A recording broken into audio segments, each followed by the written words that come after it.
When a former US president bypasses normal diplomatic channels to weigh in on a local, regional election halfway across the world, people notice. It breaks every rule of standard international relations. The specifics are what make this so strange. Donald Trump issued a highly public congratulatory message to Indian Prime Minister Narendra Modi, specifically praising the BJP's performance in the West Bengal assembly elections.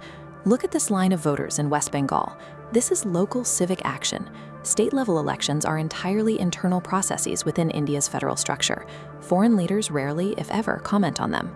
The U.S. Embassy in India officially amplified the statement, and a White House spokesperson relayed the message directly to the media. This level of coordination removes the possibility of an accident. It points to a deliberate strategic maneuver aimed squarely at courting India's national leadership.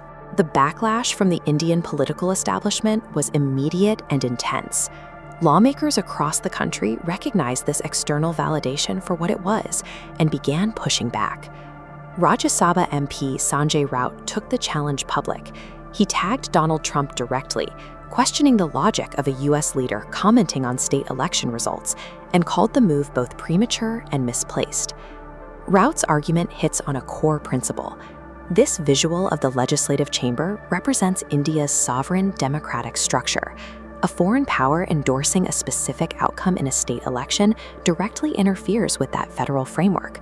So why would the leader of a global superpower take such a deep, granular interest in a regional assembly election in West Bengal? To understand why this micro-level flattery became necessary, we have to look backward at a significant breakdown in the broader U.S. global agenda.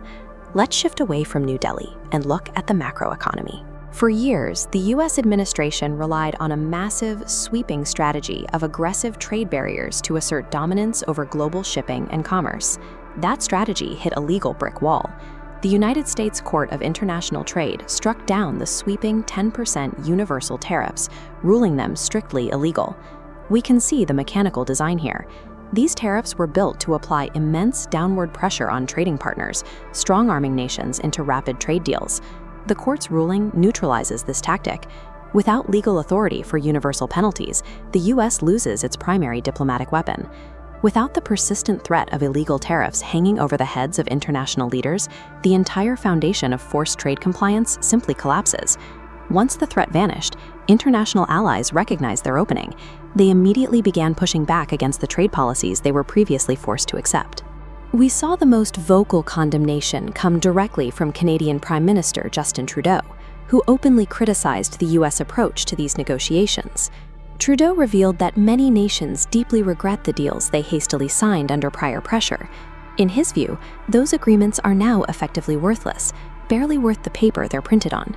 Meanwhile, major global competitors who endured the pressure, like China, held their ground. They refused to sign rushed agreements, leaving U.S. negotiators entirely isolated. This unified wave of global rejection leaves the administration cornered. They desperately need a compliant economic partner to secure a global trade victory. That brings us back to New Delhi. With European allies angry and China resisting, India emerges as the last viable lifeline for a major U.S. economic win. But the relationship needed serious repair.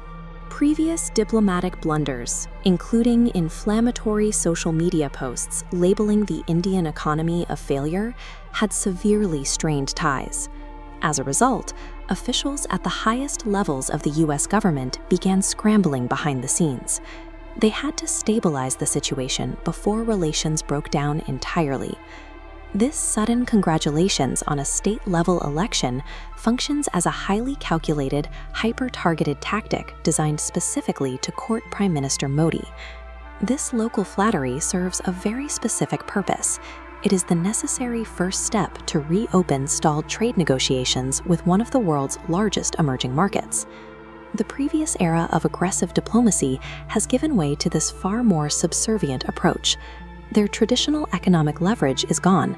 Without the ability to strong-arm trading partners, highly visible political flattery and interference are the only tools left in the bag. As traditional economic leverage shrinks, we may see more global powers attempt to maintain their standing by wading directly into localized state politics. The era of simply dictating trade terms is over.